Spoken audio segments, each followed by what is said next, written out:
Hello बच्चों, question is solution of 12 gram of non electrolyte A is prepared by dissolving it in 100 ml of water exit the same osmotic pressure as that of 0.05 molar glucose solution at the same temperature. The empirical formula of A is CH2O. The molecular mass of A is dash gram.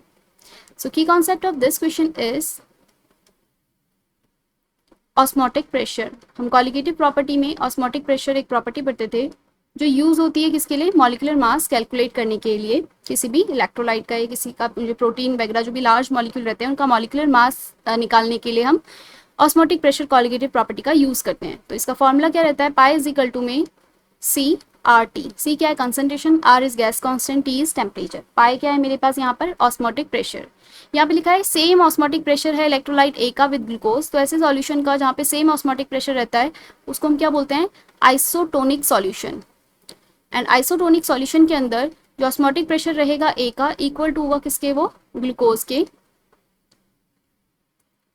और जो मेरे पास यहाँ पर glucose का जो इधर इनकी कॉन्सेंट्रेशन के साथ इनकी वैल्यूज लिख लेते हैं. C A R T equal to concentration of glucose multiply by R T. तो मेरे पास यहाँ पर जो ये आर टी से आर टी क्या हो जाएगा, कैंसिल हो जाएगा. Concentration of A equal to आ जाएगा कंसेंट्रेशन ऑफ किसके, ग्लूकोज की.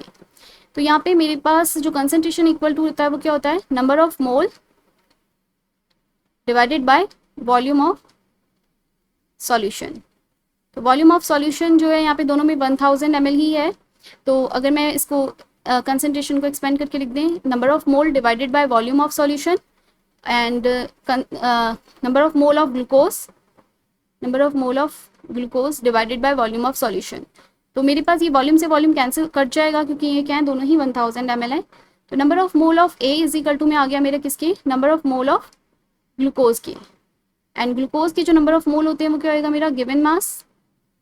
नंबर ऑफ मोल का फॉर्मूला क्या होता है, given mass divided by molar mass. तो number of mole of glucose कितना है, 0.05 मोलर लिखा है. इस बात का मतलब है 0.05 मोल इन 1000 ml. तो मेरे पास यहाँ पर मोल कितने हैं ग्लूकोज के, 0.05. यहाँ से मैं मोलर मास ऑफ ए अगर कैलकुलेट करूंगी तो गिवन मास मुझे कितना गिवन है यहाँ पे, 12 ग्राम डिवाइडेड बाय 0.05. तो मेरे पास आंसर आ जाएगा 240 ग्राम.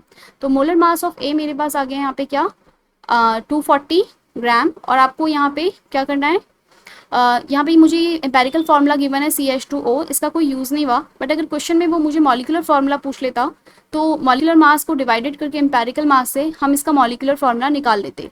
अभी यहाँ पे इसका कोई यूज़ नहीं हुआ है. हमारा करेक्ट आंसर आ गया है, molecular mass of A is 240. Hope you understand.